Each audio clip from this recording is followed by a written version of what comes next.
महावितरणच्या भरारी पथकाने 2 लाख रुपयांची वीज चोरी केली उघड, गुन्हा दाखल.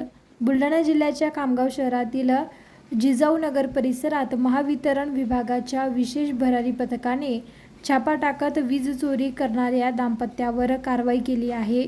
यावेळी आरोपींनी मागील 19 महिन्यात सुमारे 6,257 युनिट चोरी केली असल्याचे निष्पन्न झाले आहे. प्रकाश वामन टिकार हे मागील अनेक महिन्यांपासून वीज चोरी करत असल्याची शंका महावितरण विभागात होती.